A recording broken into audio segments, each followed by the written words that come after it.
All right, so today we are going to start our background. Now this is something that we do in painting. You'll always continue doing this is when you're painting something with any paint, really except watercolor. Watercolor kind of follows different rules, but any painting you do, you start with the background before you actually do your subject matter in front of it. Because if you do your subject matter first, and then paint the background tends to look like it's in front of your picture or your subject instead of behind it.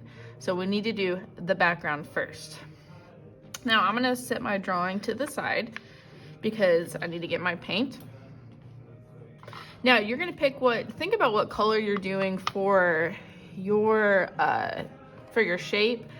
I'm doing red for my shape, so I've picked purple for my background.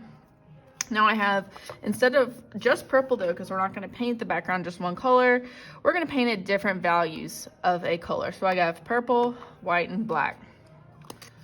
So I'm going to go ahead and get out some purple.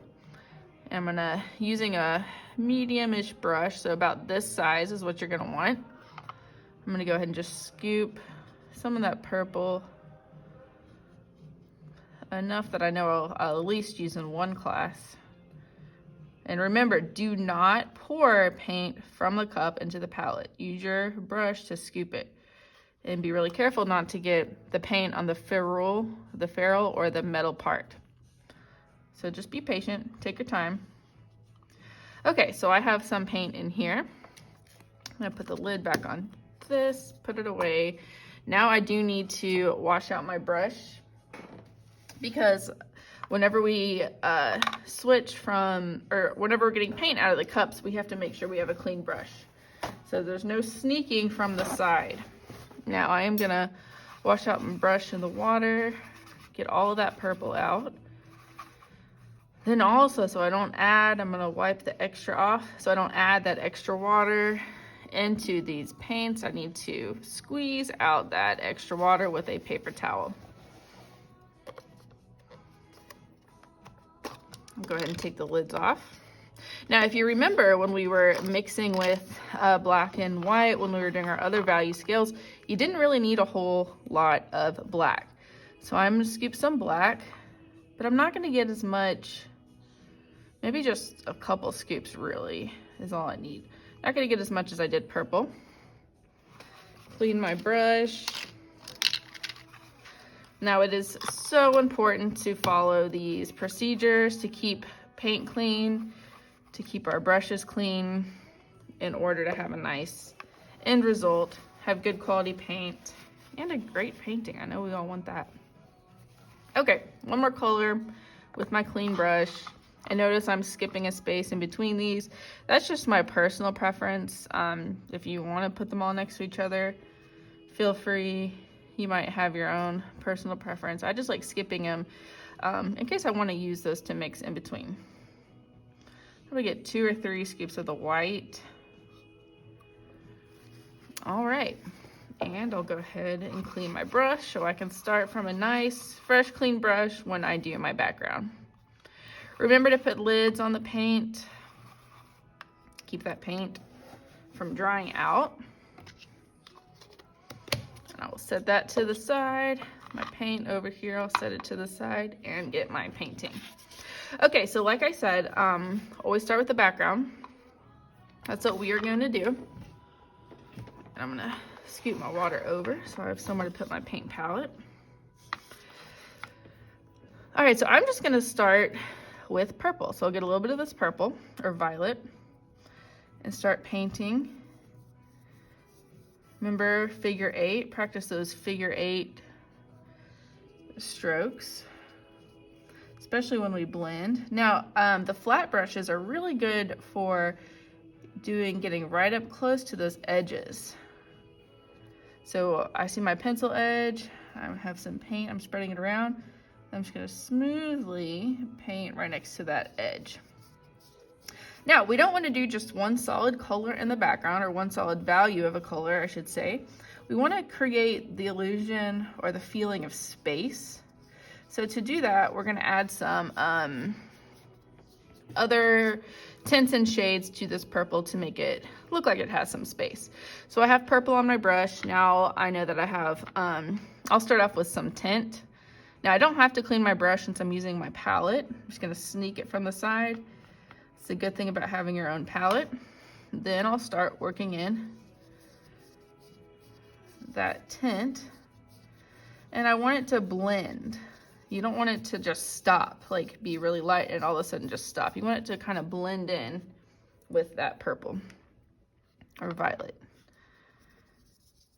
So I'm gonna add some more violet over here to the corners. If you get some on the table, that's okay.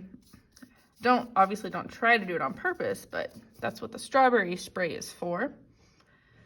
All right, sneak a little bit more of that white to make a tint, a nice violet tint, and start doing a figure 8. I'll do it slowly, doing those figure 8 motions.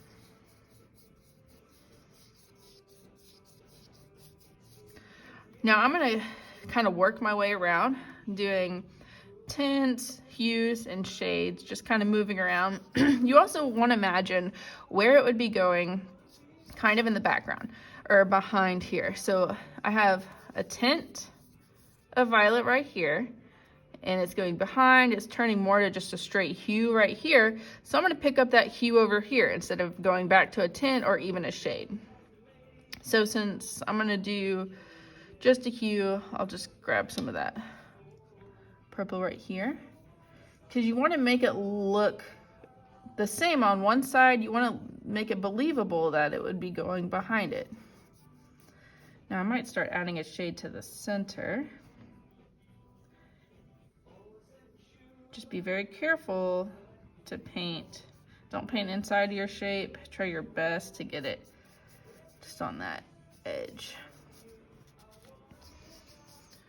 All right, now since I'm gonna start maybe doing a shade, I will clean my brush since there was white on it. I don't want to, one thing you don't want is your white and your black to ever mix when we're doing this, at least, because that'll create a tone. We don't want tones.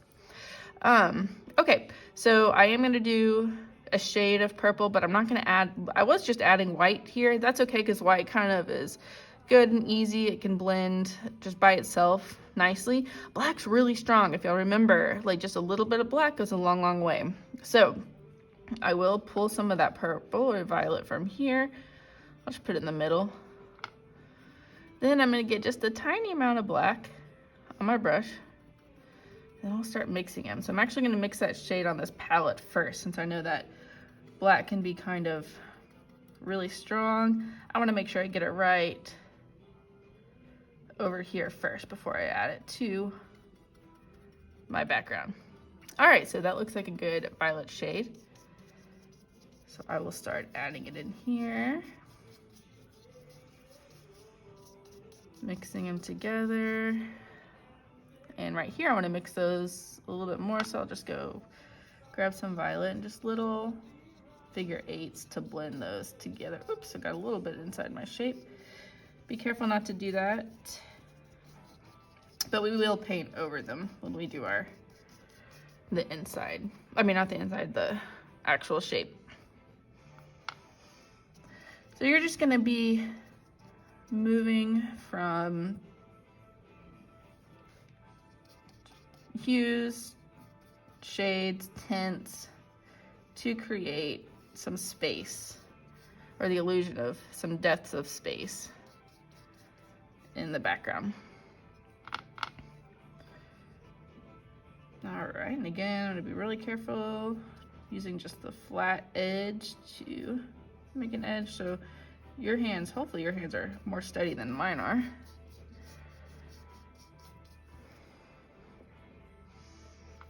Looks like I need to get some more violet. So it's always good to run out of paint on your palette than it is to have too much and then waste it down the drain. We don't want to waste it down the drain.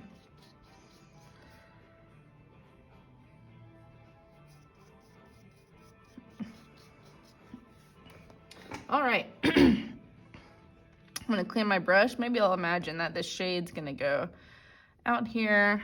So I'm trying to think, what do I want to do?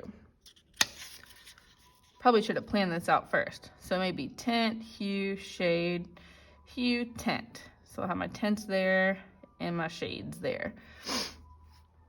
So I know that I want this shade to extend out here.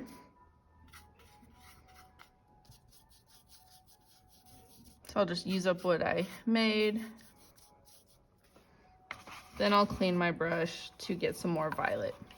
You want to have your whole entire background done, blended well, so there's not huge differences. It doesn't go from like light to dark just all of a sudden. Nice and blended. So I'm going to blend that more right there. Just a minute. Let me go ahead and scoop up some more of this violet because I need more so I can continue.